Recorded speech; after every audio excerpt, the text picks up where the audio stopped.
Hi, this is Dr. Trey Moeller with another episode of Bulldog Moments, where we celebrate greatness and grit in the Galena Bulldog School Community. Today I have with me Senior Brett Sarwinski, who is recently named the 3A Basketball Player of the Year for the second time in a row. He's also a member of the top 5 all classes, all state basketball team. Brett, thank you so much for being willing to sit down and visit with me for just a little bit. Yeah, no problem. It's a pleasure. All right, good. So, Brett, we're going to start out with this question, all right? I told you it might be a little bit nonsensical. So this or that. You pick it, and if you want to explain why you picked your choice, that'll be A-okay, all right? All right. St. Louis Cardinals or Kansas City Royals? I'm a St. Louis Cardinals fan. I've always grown up liking the Cardinals. I watched them on TV, and that's just what it came to be. You are the man, Brett, and I tell you what, look at this. Look at right there. Even on my badge, I carry around the St. Louis Cardinals, so I really do appreciate that. So, Brett, when we think about your experiences as a student and an athlete here at Galena Schools, what is it about Galena Schools that makes you proud to be a Bulldog? If there were one thing that I'd really be proud about this school, our community, is how much support is going around. You know, everybody wants everyone to succeed in whatever they're doing. The fans, the teachers, coaches, everyone, the whole staff is just so supportive of all their students. Yeah, good. That feels really good when people want you to be successful, doesn't it? Yeah, that's great. So through the years then, has there been a teacher or a coach that's had a positive impact on you as you're growing up, and what kind of impact has that been? I think when it comes to it, I can't pick one coach. They've all, throughout since I was a 7th grader, middle school sports, they've all impacted my sports career, my school career in general. You know, they made me who I am today. They pushed me to be a better person every day at practice and in school whenever they had me. So I'd say all of them.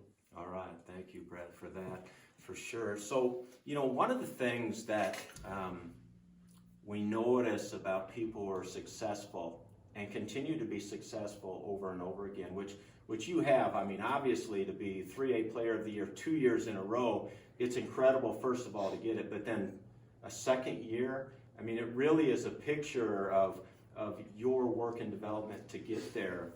I'm curious, was there ever a time, or were there circumstances that when you were going through them, you thought, dang, these are kind of tough times. They're difficult, but now when you're looking back, having experienced some success, that you think, you know what, I think that tough time actually helped me get better. You know, I really think a tough time for me is right when COVID hit.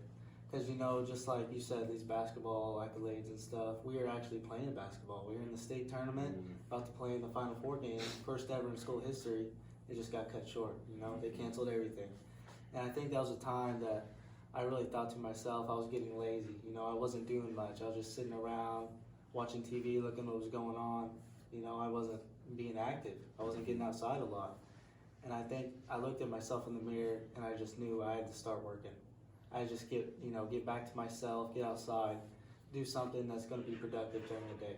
And I think that really helped me when school got back going. I was ready to go. You know, I wasn't laid back and just being lazy. Yeah. So you took advantage of some of those disappointing circumstances, those tough times, and you actually chose to make yourself better, to spend some time and make yourself better in that particular situation.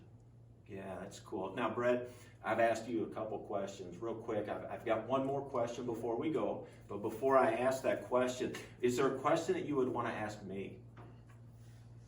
You know, you're pretty new here to this school. I'd want to ask you, what is it like seeing our kids be in the school learning, and if we're doing a good job of paying attention in class? Yeah, thanks for that. You know, Brett, as I've transitioned over to Galena, one of the things that I've really noticed is that there's great pride in our school system. And really, even back to one of your responses, is that everybody is pulling for everybody. Mm-hmm. And that's really an amazing thing to be a part of. And I certainly hope to be a part of it for a long time. It's a neat feeling when everybody's pulling together and pulling for each other. Now, the last question I've got for you, and I think it's a really important one for this, I'm thinking about all the young Bulldogs. And if they're going to learn a lesson or hear a message from Brett Sarwinski, what would be the message that you would hope to communicate to all the young Bulldogs that might listen to this message? I just look at them and I tell them to never give up. If there's something they want to achieve, they have a dream, they got a big dream. And I had one as a kid, and just always work for it. Never give up. Work your hardest, do your best, and don't ever let it slide away. Sometimes times will get difficult, just like COVID, things will happen. You're going to go through adversity. But if you just be tough, get through it, work your hardest every day, you'll be able to achieve those things. All right. Thank you, Brett. I appreciate that. Now, we didn't rehearse this part, right? Right. But there's this last line I'd like to say together, and we are Bulldogs. So I'm going to say, hey, I'm Dr. Trey Moeller, and we are Bulldogs. we are Bulldogs. Thank you, Brett. Thank you. Appreciate it.